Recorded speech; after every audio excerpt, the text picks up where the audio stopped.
Hello friends, welcome to our YouTube channel study with smartness. इस वीडियो में हम हिंदी से रिलेटेड टॉप 25 क्वेश्चंस देखेंगे जो कि एग्जाम्स के पॉइंट ऑफ व्यू से काफ़ी इंपॉर्टेंट है। इसे लगाने से आपकी प्रैक्टिस और भी अच्छी हो जाएगी। और अगर अभी तक आपने हमारे YouTube channel study with smartness को सब्सक्राइब नहीं किया है तो अभी सब्सक्राइब करिए ताकि आने वाली नई अपडेट्स और नए वीडियोज़ का नोटिफिकेशन आप तक पहुँचता रहे। तो चलिए वीडियो स्टार्ट करते हैं। हमारा फर्स्ट क्वेश्चन है, निम्नलिखित में से कौन सा विकल्प अंधे के हाथ बटेर लगना मुहावरे का अर्थ व्यक्त करता है? इसका राइट आंसर होगा बिना प्रयास के कीमती वस्तु मिल जाना।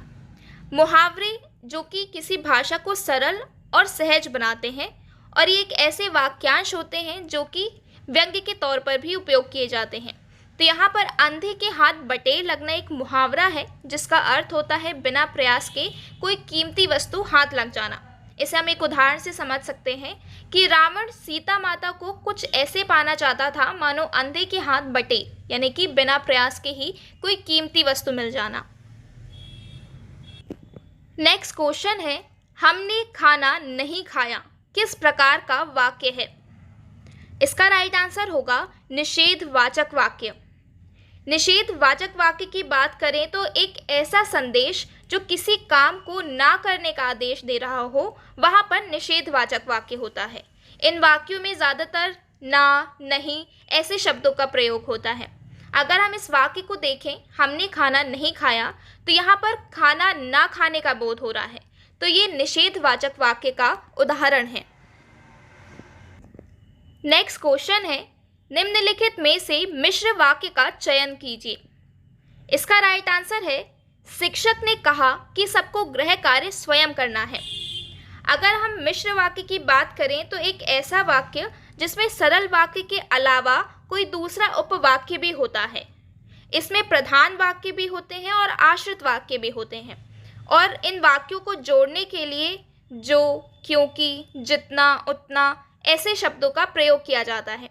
अगर हम इस सेंटेंस को देखें, इस वाक्य को देखें, तो यहाँ पर दो उपवाक्य हैं। एक है शिक्षक ने कहा, ये प्रधान वाक्य है, और दूसरा है कि सबको गृह कार्य स्वयं करना है, तो ये आश्रित वाक्य है। तो इस तरह से ये मिश्र वाक्य का एक उदाहरण है। नेक्स्ट क्वेश्चन है, उत्कृष्ट शब्द का विलोम चुनें। इसका राइट आंसर होगा निकृष्ट। विलोम यानी विपरीत अर्थ प्रकट करने वाले शब्द। यहाँ पर उत्कृष्ट का अर्थ होता है श्रेष्ठ या फिर उत्तम, तो इसका विलोम यानी विपरीत अर्थ प्रकट करेगा निकृष्ट, जिसका मतलब होता है नीच या अधम। उसी तरह से कष्ट का विलोम हो जाएगा सुख, सकरी का विलोम हो जाएगा चौड़ी।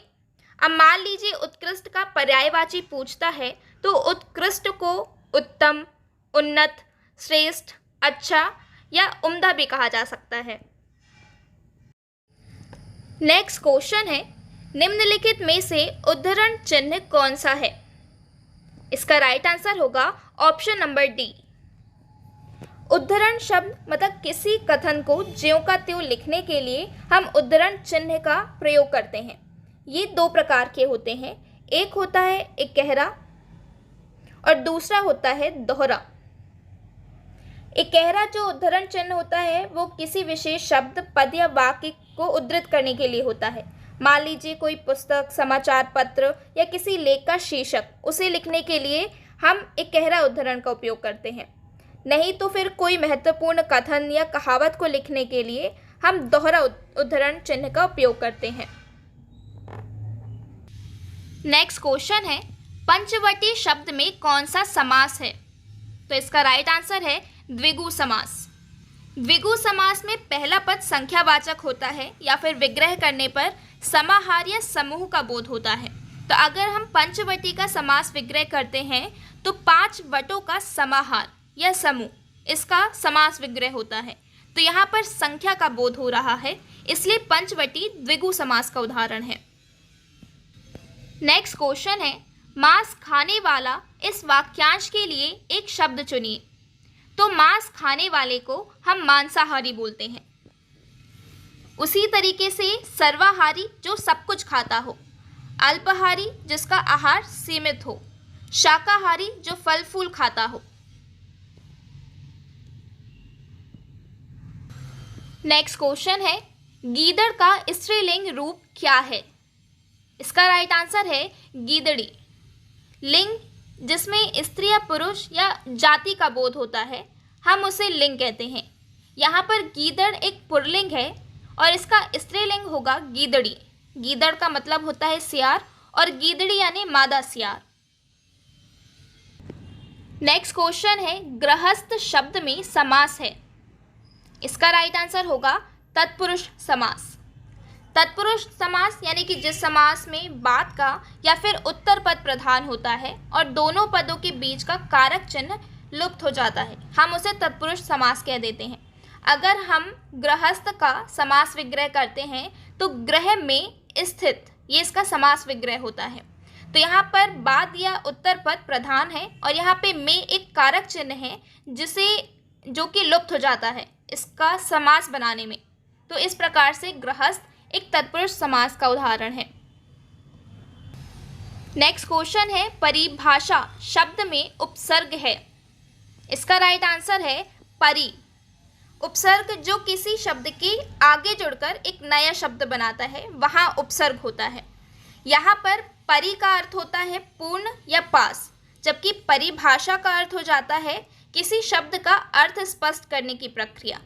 मतलब उपसर्ग की अगर हम बात करते हैं तो किसी शब्द के आगे जुड़कर किसी नए अर्थ का नया शब्द बनता है, वहाँ उपसर्ग होता है। तो यहाँ पर परि एक उपसर्ग है जो कि भाषा में जुड़कर परिभाषा का नया शब्द बना रहा है। नेक्स्ट क्वेश्चन है, निम्न में से कौन मधु शब्द का विलोम है? इसका राइट आंसर है कटु। विलोम यानी विपरीत अर्थ प्रकट करने वाले शब्द, वे विलोम शब्द होते हैं। यहाँ पर मधु का मतलब होता है कटुता रहित, मधुर, और इसका विलोम यानी विपरीत अर्थ प्रकट करने वाला शब्द होगा कटु।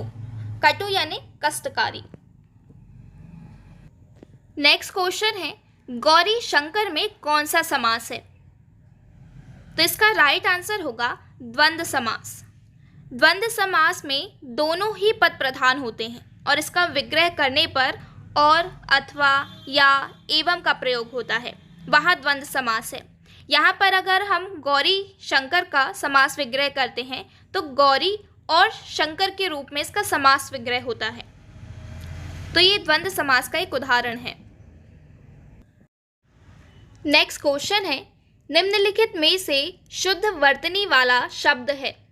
इसका राइट आंसर है ऑप्शन नंबर ए, यहाँ पर कालिदास। वर्तनी का अर्थ होता है शब्दों की शुद्धि, यानी कि कोई शब्द शुद्ध रूप से किस प्रकार से लिखा गया है।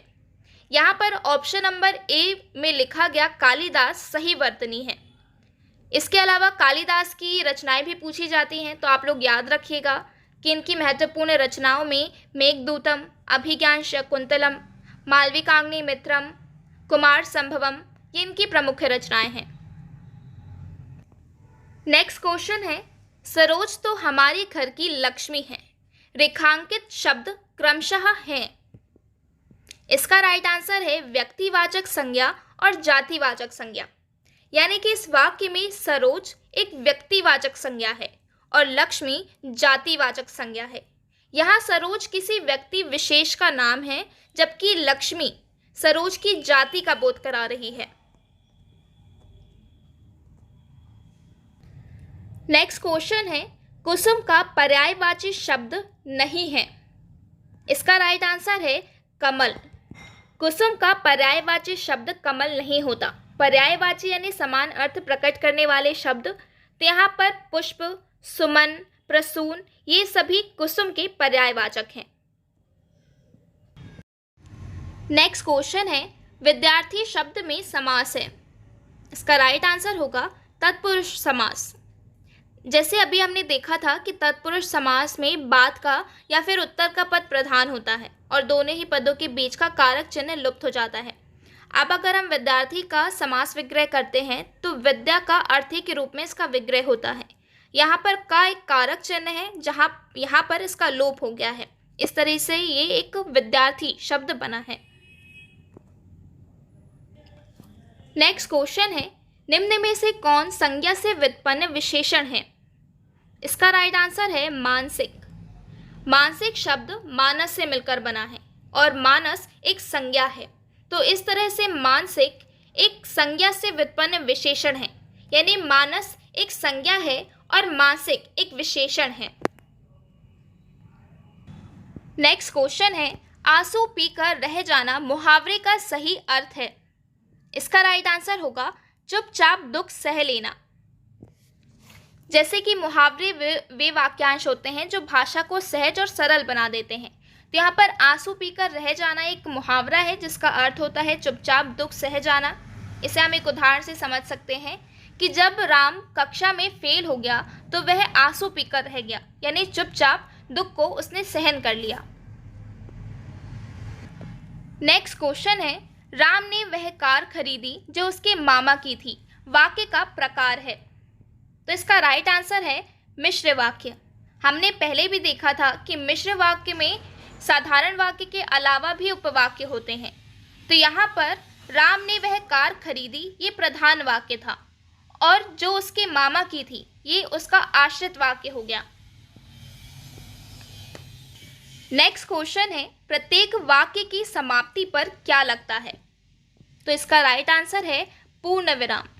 ये पूर्ण विराम का साइन होता है, चिन्ह होता है। मतलब कि किसी भी बात को पूरी करना या फिर वाक्य को समाप्त करने के बाद पूर्ण विराम चिन्ह का प्रयोग किया जाता है। नेक्स्ट क्वेश्चन है, रतिपति के लिए पर्यायवाची शब्द का चयन करें। तो इसका राइट आंसर होगा पंचशर। पर्यायवाची यानी समान अर्थ बताने वाले। तो रतिपति का पर्यायवाची है पंचशर। इन्हें कामदेव भी कहते हैं। इसके अलावा मनोज और मदन भी कहा जाता है। अगर बात करें जगदीश की तो इसका पर्यायवाची ईश्वर, परमात्मा और प्रभु भी होता है। निशाचर को राक्षस, असुर और दैत्य भी कहते हैं। नेक्स्ट क्वेश्चन है, यह समस्या मैं आप ही हल कर लूंगा। रेखांकित पद का सर्वनाम भेद बताइए। तो इसका राइट आंसर होगा निजवाचक। जिन शब्दों का प्रयोग वक्ता किसी चीज को अपने साथ दर्शाने या फिर अपने बताने के लिए करता है वहां पर निजवाचक होता है। इस वाक्य में वक्ता ने खुद के लिए आप का प्रयोग किया है क्योंकि वक्ता समस्या का हल स्वयं ही करेगा। नेक्स्ट क्वेश्चन है, उत्साह शब्द का विलोम निम्नलिखित में से कौन सा होगा। इसका राइट आंसर होगा निरुत्साह। विलोम यानी विपरीत या उल्टा अर्थ बताने वाले। तो उत्साह का मतलब होता है उमंग या फिर जोश। तो इसके लिए सही विलोम शब्द होगा निरुत्साहित, यानी कि जो उत्साह रहित हो, जिसमें कोई भी उत्साह ना हो। नेक्स्ट क्वेश्चन है, निम्नलिखित में तत्सम शब्द नहीं है। निम्नलिखित में तत्सम शब्द नहीं है। इसका राइट आंसर होगा बूंद। बूंद तत्सम शब्द नहीं है। जिन शब्दों को संस्कृत से बिना ही किसी परिवर्तन के आज भी उपयोग में किया जाता है वे तत्सम होते हैं, लेकिन जिनमें समय और परिस्थिति के अनुसार परिवर्तन हो जाते हैं वे तद्भव शब्द हो जाते हैं। तो यहाँ पर बूंद एक तद्भव शब्द है जो कि बिंदु से बना है। बिंदु बिंदु जो कि एक तत्सम शब्द है जिससे बना है बूंद जो कि एक तद्भव शब्द कहलाता है। नेक्स्ट क्वेश्चन है, हमारे वीर सैनिक देश के लिए अपनी खालिस्तान है। इसमें कौन सा मुहावरा होगा। तो इसका राइट आंसर होगा जान लगाना। मुहावरे जो किसी वाक्यांश को खास बनाते हैं। तो यहाँ पर जान लगाना एक मुहावरा है जिसका मतलब होता है कि जान की बाजी लगा देना या फिर जान को खतरे में या जोखिम में डालना। तो हमारे वीर सैनिक देश के लिए अपनी जान लगाते हैं। इस तरह से ये पूरा वाक्य कंप्लीट होगा। फ्रेंड्स, ये आज के हमारे टॉप 25 हिंदी के क्वेश्चंस थे। अगर आपको पसंद आए हो तो प्लीज़ वीडियो को लाइक करिएगा और शेयर कीजिएगा अपने फ्रेंड्स में। और अभी तक अगर आपने चैनल सब्सक्राइब नहीं किया है तो अभी सब्सक्राइब कर लीजिए आगे ऐसे ही वीडियोस के लिए। Thanks for watching study with smartness.